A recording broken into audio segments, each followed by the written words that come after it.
Guys അങ്ങനെ AFC champions league 2-ന്റെ ഒരു draw ഇന്നാണ് സംഭവിച്ചത്. ഇന്ത്യൻ ക്ലബ്ബായിട്ടുള്ള മോഹൻ ബഗാനാണ് ഇന്ത്യ റെപ്രസെൻറ്റ് ചെയ്തിട്ട് ഉണ്ടാകുക. അപ്പം ഈ ഒരു ഗ്രൂപ്പിനെ പറ്റി, അതായത് പ്രത്യേകിച്ച് മോഹൻ ബഗാൻ കിട്ടിയ ഗ്രൂപ്പിനെ പറ്റി ഒന്ന് സംസാരിക്കുക എന്നുള്ളതാണ് നമ്മൾ ഉദ്ദേശിക്കാനായിട്ട് പോകുന്നത്. അത്യാവശ്യം നല്ല ഗ്രൂപ്പ് തന്നെയാണ്. നല്ല ഗ്രൂപ്പ് എന്ന് പറഞ്ഞാൽ ടഫായിട്ടുള്ള ഗ്രൂപ്പ് തന്നെയാണ് കിട്ടിയിട്ടുള്ളത്. അതിപ്പോൾ ഏത് ഗ്രൂപ്പാണെങ്കിലും ACL 2-ൽ സംബന്ധിച്ചിടത്തോളം അതൊരു ടഫ് തന്നെ ആയിരിക്കും എന്നുള്ളതാണ് നമുക്ക് പറയാനുള്ളത്. മോഹൻ ബഗാൻ പോട്ട് 3 ആണ് ഉണ്ടായിരുന്നത്. അപ്പം നമുക്ക് മറ്റ് ഗ്രൂപ്പുകളിലൊക്കെ പ്ലേസ് ചെയ്യുന്ന സമയത്ത് നോക്കിക്കഴിഞ്ഞാലും ഏത് ഗ്രൂപ്പാണെങ്കിലും പറഞ്ഞ പോലെ ഒരു ടഫ് ആയിട്ടുള്ളൊരു ഫാക്ടേഴ്സ് അവിടെ നിൽക്കുന്നു എന്നുള്ളതാണ്. പണ്ടത്തെ AFC കപ്പ് പോലൊന്നും അത്ര ഈസി അല്ല കാര്യങ്ങൾ എന്നുള്ളതാണ്.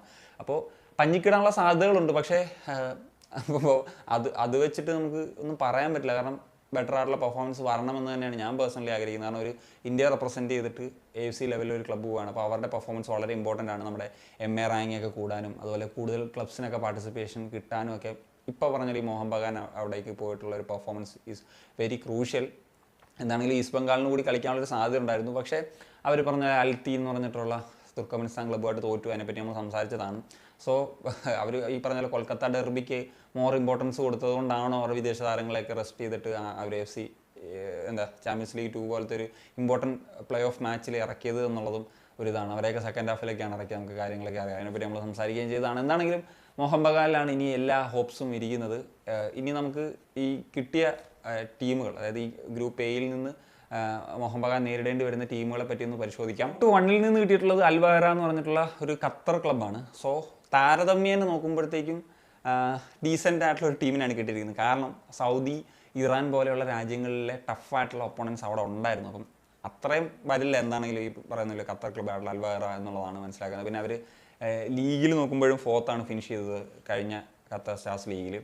പിന്നെ അവർ കഴിഞ്ഞ വർഷം ഒരു ഡൊമസ്റ്റിക് കപ്പ് നേടിയിരുന്നു. അതുവഴിയാണോ അതോ 4th പ്ലേസ് ആയിട്ടാണോ ഇതിലേക്കുള്ളൊരു യോഗ്യത നേടിയെന്നുള്ളത് അറിയേണ്ടിയിരിക്കുന്നു. പിന്നെ ഇവരുടെ ഒരു ടീമിൽ ഇപ്പം ഖത്തറിലെ നാഷണൽ ടീമിലേക്ക് അടക്കമുള്ള നിരവധി പ്ലെയേഴ്സ് ഉണ്ട്. അതിനോടൊപ്പം തന്നെ ഈജിപ്തിൻ്റെ നാഷണൽ ടീം കളിക്കുന്ന പ്ലെയർ ഉണ്ട്. അതുപോലെ അങ്കോളോ, ടുണീഷ്യ തുടങ്ങിയിട്ടുള്ള രാജ്യങ്ങളിലേക്ക് ഇൻ്റർനാഷണൽ പ്ലെയേഴ്സ് ഇവരുടെ ടീമിനോടൊപ്പം ഉണ്ടെന്നുള്ളത് വളരെ പ്രധാനപ്പെട്ട കാര്യമാണ്. 8 വിദേശ താരങ്ങളാണ് ഈ ഒരു ടീമിനോടൊപ്പം ഉള്ളത്. എന്താണെങ്കിലും ടഫായിട്ടുള്ള ഒപ്പോണൻസ് തന്നെയാണ്, ആ കാര്യത്തിൽ സംശയമൊന്നുമില്ല. AFC കോമ്പറ്റീഷൻസിലും അത്ര വലിയ റെക്കോർഡൊന്നും ഇല്ലാത്തൊരു ടീമാണ് അൽ വഹറ. എന്നാൽ പോർട്ട് 2-ൽ നിന്ന് കിട്ടിയത് അത്യാവശ്യം നല്ല ഒരു ടീമിനെ തന്നെയാണ്. ട്രാക്ടർ FC എന്ന് പറഞ്ഞിട്ടുള്ള ഇറാനിയൻ ക്ലബ്ബാണ്.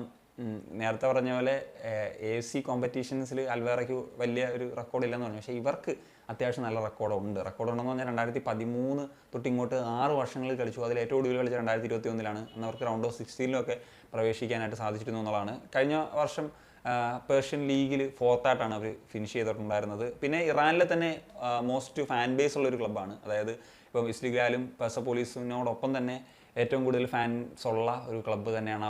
ഈ പറയുന്ന ക്ലബ്സ് തന്നെയാണ് ഈ ഒരു ട്രാക്ടർ FC-യുടെ ഒരു മെയിൻ റൈവൽസ് എന്നും പറയുന്നത്. 2008-2009 സീസണിലാണ് അവസാനമായിട്ട് അവർ ലീഗ് സ്വന്തമാക്കിയിട്ടുള്ളത്. ഈ ടീമിലേക്ക് നോക്കുന്ന സമയത്ത് ഞാൻ കണ്ടത് ആകെ 3 വിദേശ താരങ്ങൾ മാത്രമേ ഉള്ളൂ എന്നുള്ളതാണ്. പക്ഷേ ഇറാനിയൻ ക്ലബ്സിൻ്റെയൊക്കെ ഒരു രീതി എന്ന് കഴിഞ്ഞ് കഴിഞ്ഞാൽ അവരുടെ ഡൊമസ്റ്റിക് പ്ലേയേഴ്സ് തന്നെ അടിപൊളിയായിരിക്കും. ആ ലെവലിൽ പെർഫോം ചെയ്ത് ഇപ്പോൾ ഈ പെർസപോളിസൊക്കെ ആണെങ്കിലും അവർ ചിലപ്പോൾ ഫുൾ ഇറാനിയൻ പ്ലേയേഴ്സിനൊക്കെ വെച്ച് കളിച്ച് ACL വരെയൊക്കെ സ്വന്തമാക്കാനുള്ള കേപ്പബിലിറ്റി ഉള്ളവരാണ് എന്നുള്ളത്. ഇനി റവ്ഷാൻ ഗുലോബ് എന്ന് പറഞ്ഞിട്ടുള്ള ഒരു ക്ലബ്ബാണ് 4th പോർട്ടിൽ നിന്ന് ഈ ഒരു ഗ്രൂപ്പ് എയിലേക്ക് വരുന്നത്. മോഹൻ ബഗാൻ പോർട്ട് 3-ൽ നിന്നാണ് വരുന്നത്.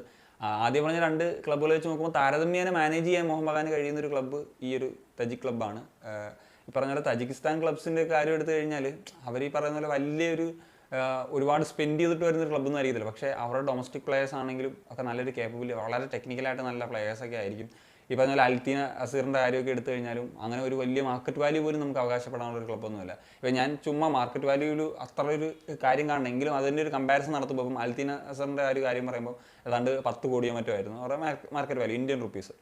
ഈ ഈസ്റ്റ് ബംഗാളിൻ്റെ 43 കോടിയോ മറ്റോ ആയിരുന്നു. എന്നിട്ടാണ് ഈ അൽത്തീൻ ഇവർ പരാജയപ്പെടുന്നത്. ഇപ്പോൾ ഈ ഒരു കേസ്, ഇപ്പോൾ ഈ ഗ്രൂപ്പിലെ നമുക്ക് മാർക്കറ്റ് വാല്യൂസ് പരിശോധിക്കുന്ന സമയത്ത് അൽ വക്രയുടെ 173 കോടി ഇന്ത്യൻ രൂപയാണ് മാർക്കറ്റ് വാല്യൂ. ട്രാക്ടർ FCയുടെ 114 കോടിയാണ്. മോഹൻ ബഗാൻ്റെയാണ് 60.6 കോടി.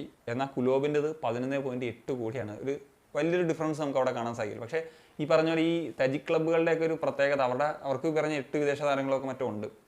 അതുപോലെ അവർ ഇന്ത്യൻ പ്ലേയേഴ്സിൻ്റെ അവരുടെ ഡൊമസ്റ്റിക് പ്ലേയേഴ്സിൻ്റെ കാര്യം എടുത്തു കഴിഞ്ഞാൽ ഒരു നല്ല ടെക്നിക്കൽ ക്വാളിറ്റിയൊക്കെയുള്ള പ്ലേയേഴ്സാണ്. അപ്പം ഞാൻ എക്സ്പെക്റ്റ് ചെയ്യുന്നത് ഈ ഒരു ഗ്രൂപ്പിൽ ഖത്തർ ക്ലബ്ബായിട്ടുള്ള അൽ വഹറയും അതുപോലെ ട്രാക്ടറിനെയും മോഹൻ ബഗാനെ പരാജയപ്പെടുത്താൻ സാധിച്ചാൽ അതൊരു അട്ടിമറി വിജയമെന്ന് തന്നെ നമുക്ക് പറയാൻ പറ്റും. റവ്ഷാൻ ദുലോബിനെതിരെ ഒരു വിജയം സ്വന്തമാക്കാൻ സാധിച്ചു കഴിഞ്ഞാലും അതൊരു ടഫായിട്ടുള്ളൊരു മത്സരം അല്ലെ നല്ല പണിയെടുത്താൽ മാത്രമേ അവർക്കെതിരെ വിജയിക്കാനായിട്ട് സാധിക്കുള്ളൂ എന്നുള്ളതാണ്. പണ്ടത്തെ പോലെ നമുക്ക് AFC കപ്പ് പോലത്തെ അത്ര ഈസി ആയിട്ടൊന്നും ആയിരിക്കില്ല കാര്യങ്ങൾ എന്നുള്ളതും ഒരു ഫാക്ടർ തന്നെയാണ്. സോ എന്താണെങ്കിലും നമുക്കിനിപ്പോൾ ഈ ടൂർണമെൻറ്റ്സ് ഒക്കെ വരുന്ന സമയത്ത് ഓരോ ടീമിനെ പറ്റിയും വിശദമായിട്ട് ഒക്കെ സംസാരിക്കാം. So that's it. അപ്പോൾ ഇതൊക്കെയാണ് പറയാനുള്ളത്. ഇച്ചിരി നല്ല ടഫ് ഗ്രൂപ്പ് തന്നെയാണ്. ഇപ്പം ഞാൻ പറഞ്ഞില്ല ഏത് ഗ്രൂപ്പ് ചെയ്യാൻ ടഫാണ്. അപ്പം അത് വെച്ച് നമുക്ക് പറയേണ്ട ഒരു ആവശ്യകത തന്നെ ഇതിനകത്തില്ല. അപ്പോൾ നിങ്ങളുടെ ഒപ്പീനിയൻസ് ഉറപ്പായിട്ടും കമ്പോസ് ചെയ്യാൻ പറ്റുക. സനിയ.